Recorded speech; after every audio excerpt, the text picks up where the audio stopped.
Assalamualaikum warahmatullahi wabarakatuh. Waalaikumsalam warahmatullahi wabarakatuh.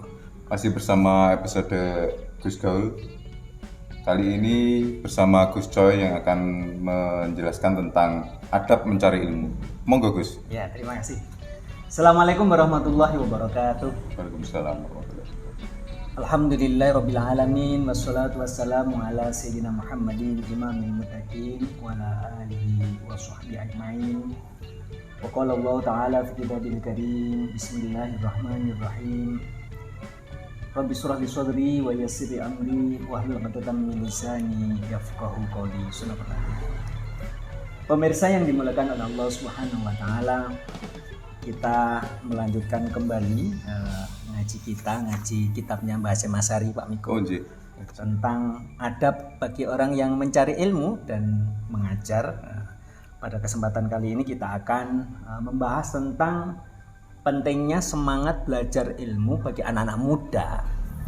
Biasanya anak muda itu kalau mau nyari ilmu tuh rasanya kan kayak berat gitu ya.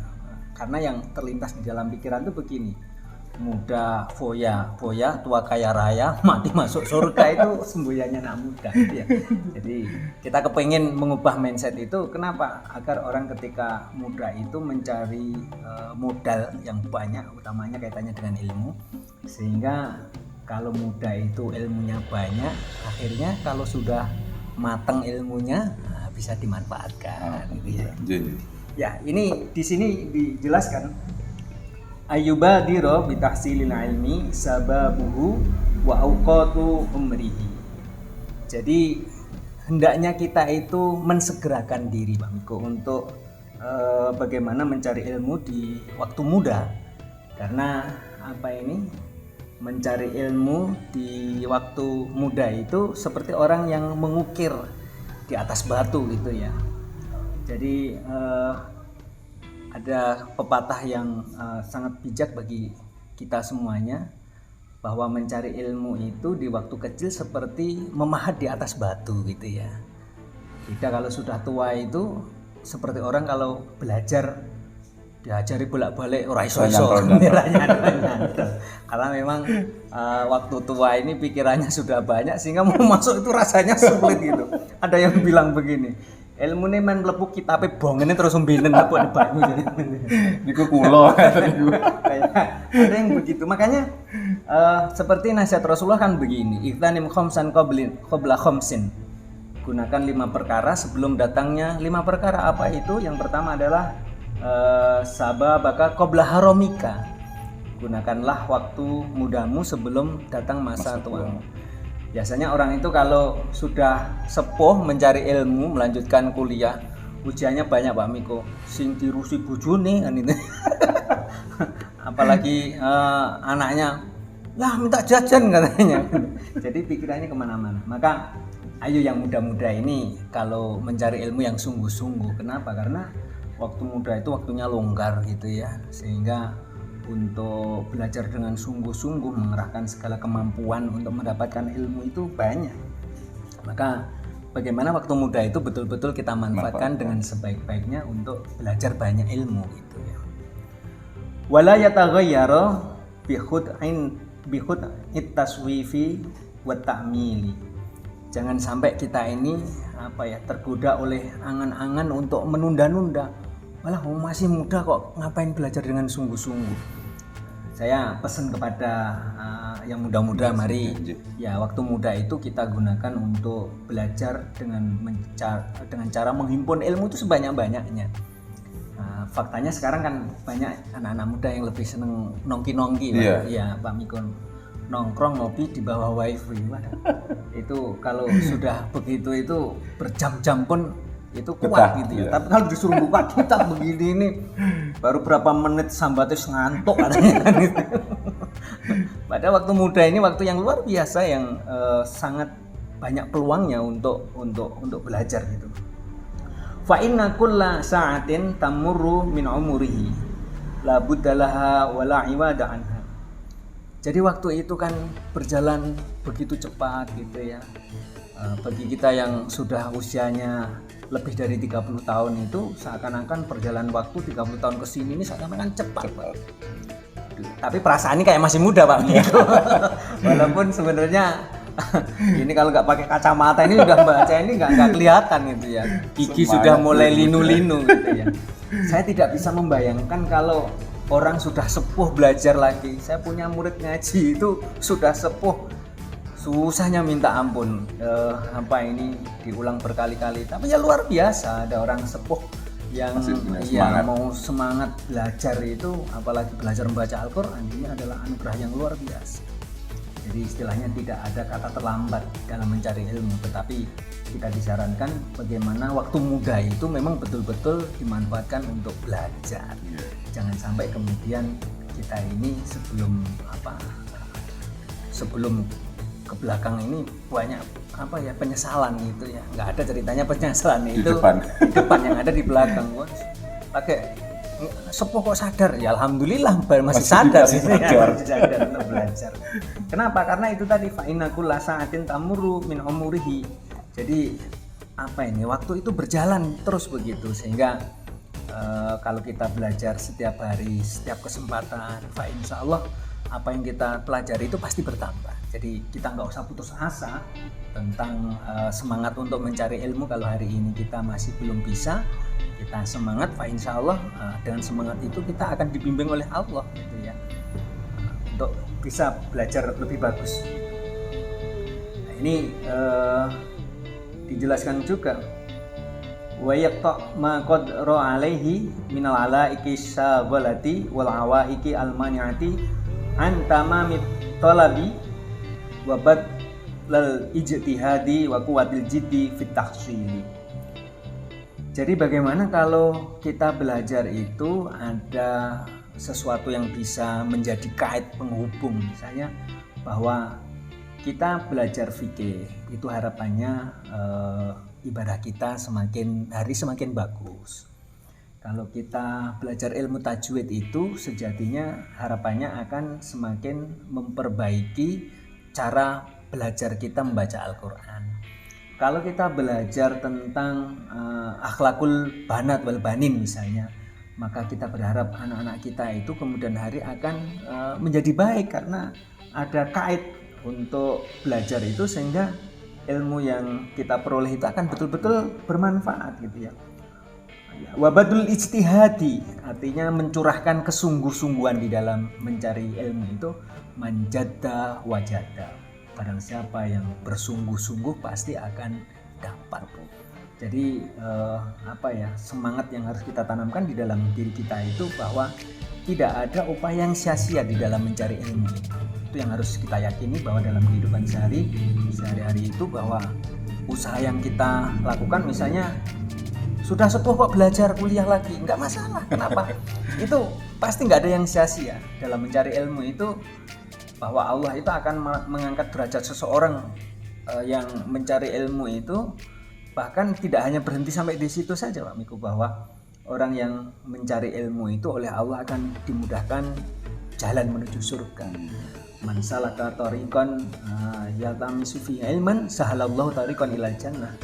Barang siapa yang berjalan di atas jalan mencari ilmu itu, maka kemudian akan dimudahkan oleh Allah jalan menuju surga. Jadi pokoknya harus tetap semangat. mencari ilmu itu nggak ada matinya, nggak ada habisnya. Yang harus kita yakini begitu. Wabadul ijtihadi, mencurahkan kesungguh-sungguhan, wa quwwatil jiddi, dan bagaimana di dalam hati kita itu memang harus kita motivasi diri kita bahwa ilmu yang kita pelajari tidak akan pernah sia-sia, karena orang mencari ilmu itu ibarat nabung Pak. Jadi makanya ada yang mengatakan bahwa belajar itu sejatinya adalah investasi pendidikan yang nilainya sangat mahal sekali. Tidak bisa kita bayangkan kalau kemudian anak-anak kita itu kita kasih duit yang begitu banyak, tetapi kemudian tidak kita bekali pendidikan. Biasanya sepeda motor api ngeluyur aja. Tapi kalau anak itu kita bekali ilmu yang cukup, misalnya sore hari anak kita antar pergi ke musola atau ke madrasah diniyah untuk belajar ilmu-ilmu agama, Itu kalau orang yang awalnya dulu nggak punya apa-apa itu Pak, karena anaknya soleh gitu ya, menjadi baik, itu besar malah bisa membantu orang tua gitu ya. Tapi kalau kemudian anak kita sejak dari kecil itu dimanja, kemudian minta apa-apa dibelikan gitu ya, ya yang repot kalau kemudian dia salah bergaul, salah berteman, bukan lagi tempat mainnya di musola atau di masjid atau di madrasah, tetapi mainnya di tempat-tempat yang di situ semakin menjauhkan anak ini dari akhlak terpuji. Maka yang terjadi itu kandanan yang ya. Itu kalau dikandani orang tua itu, sekali orang tuanya ngasih nasihat satu itu yang muncul malah 10 perlawanan. Malah sekarang kan memang banyak anak-anak muda yang berani sama orang tua. Iya. Makanya kadang di musola dan masjid itu sekarang digalakkan untuk mengajari anak-anak itu soal adab. Iya. Kan sangat penting sekali adab itu. Iya. Ya, ini kalau kita berbicara tentang betapa orang tua dulu tuh sangat arif dan bijaksana ya. Mungkin kalau anak-anak sekarang ini kan kalau dinasihati orang tuanya, biyen ki bapak kayaknya turun musola, ulang biyen. Tapi lupa bahwa kita kalau pergi ke musola atau di masjid, orang-orang tua dulu itu sebenarnya mengajari tentang bagaimana anak-anak itu selalu bisa niat semangat untuk berbuat baik. Walaupun kadang-kadang memang kecenderungannya begini, kalau dulu anak-anak musola masjid itu bagus Pak, ngaji Al-Qur'annya bagus, sholatnya tertib, tapi ya ada sedikit kekurangannya, biasanya jambune tonggone kilang. Ya karena dulu itu biasa anak-anak memang nggak ada yang dimakan gitu ya kalau anak-anak dulu, tapi sekarang kita jumpai bahwa sekarang ini makanan itu sudah turah nggak karu-karuan gitu ya. Ada mangga jatuh anak-anak itu sudah nggak peduli, ada jambu jatuh nggak peduli gitu. Tapi yang muncul adalah problem baru. Apa itu Pak? Bukan jambu yang hilang, bukan bukan mangga yang hilang, tapi yang hilang tuh sekarang malah aneh Pak Niko. Apa itu? Anaknya tonggon hilang. Lalu diplayok nih kan. Ini karena apa? Anak tidak punya adab gitu ya, tidak punya ilmu. Maka di sini disarankan bahwa wa badlul ijtihadi wa quwwatil jiddi fit tahsili, bersungguh-sungguh mencurahkan kesungguhan itu akan sangat membantu di dalam mencapai ilmu itu. Fa innaha qawati'u tariqit ta'allumi. Jadi sesungguhnya memanfaatkan waktu muda untuk bersungguh-sungguh di dalam belajar itu adalah sesuatu yang memang sangat dianjurkan di dalam jalan mencari ilmu itu. Jadi kita berharap kepada anak-anak muda, mari waktu muda itu betul-betul kita manfaatkan untuk sungguh-sungguh mencari ilmu. Kalau ilmu kita itu banyak, insya Allah kehidupan kita akan dimudahkan. Satu hal yang sederhana, kalau anak-anak muda ini pintar membaca Al-Quran, dan suaranya bagus misalnya, itu kalau kuliah nyari masjid atau nyari musola yang bisa ditempati anak itu peluangnya besar. Modalnya bisa membaca Al-Quran, sholatnya bagus gitu ya, kemudian akhlaknya baik. Itu kalau pergi ke kota besar mau kuliah nyari musola masjid kecil. Kenapa? Karena sudah punya modal Pak. Tapi kalau kemudian anak yang pergi ke kota mau kuliah tetapi tidak punya modal, misalnya akhlaknya nggak bagus, adabnya nggak bagus, kemudian tidak punya keterampilan membaca Al-Quran, apalagi adzan, sholawatan dan seterusnya. Tapi kalau anak-anak muda itu punya hal-hal yang dibutuhkan oleh masyarakat ini, pintar membaca kitab kuning misalnya, kemudian pintar sholawatan, suaranya bagus, membaca Al-Qurannya bagus, suaranya untuk adzan bagus, maka banyak orang yang mau menampung karena kebaikan akhlak anak muda dan ilmunya yang mumpuni itu, sehingga peluang untuk mendapatkan kehidupan yang lebih bagus itu peluangnya besar. Jadi kadang-kadang orang punya pikiran sebenarnya anaknya disangoni duit akeh gitu ya, padahal bukan itu saja, bahwa modal ilmu yang diberikan sejak dari awal itu menjadi penopang kesuksesan untuk jenjang berikutnya. Kira-kira begitu Pak Vero. Jadi mari kita berharap kepada Allah Subhanahu wa taala, kesungguhan kita mencari ilmu dengan sungguh-sungguh mudah-mudahan melapangkan jalan kesuksesan di masa-masa Amin. yang datang dan mendapatkan ridho dari Allah Subhanahu wa taala. Bismillahirrahmanirrahim. Allahumma shalli ala sayyidina Muhammad wa ala ali sayyidina Muhammad. Alhamdulillahirabbil alamin. Hamdan yuafi ni'amahu wa yukafi mazidah. Ya Rabbana lakal hamdu kama yanbaghi li jalali wajhikal karim wa 'azimi sultanik. Amin. Allahumma shalli ala sayyidina Muhammadin al-fatih lima ughliq wal khatim lima sabaq nasrul haqqil haqq wal hadi ila siratal mustaqim Amin. wa ala alihi haqqa qadrihi wa miqdarihi al-azim. Allahumma anfa'na bima 'allamtana wa 'allimna bima yanfa'una. Amin. Allahumma ij'alna min ahli ilmi wal khair wa la taj'alna min ahli syarri wal dhair innaka ala kulli syai'in qadir. Rabbana sahhil umurana wa hassil maqasidana wa ballighna ilaika ya Allah ya Rahman ya Rahim. Rabbana atina fid dunya hasanah Amin. wa fil akhirati hasanah wa qina adzabannar. Sallallahu ala sayyidina Muhammadin nabiyyi wa ala alihi wa sahbihi wa barik wa sallim.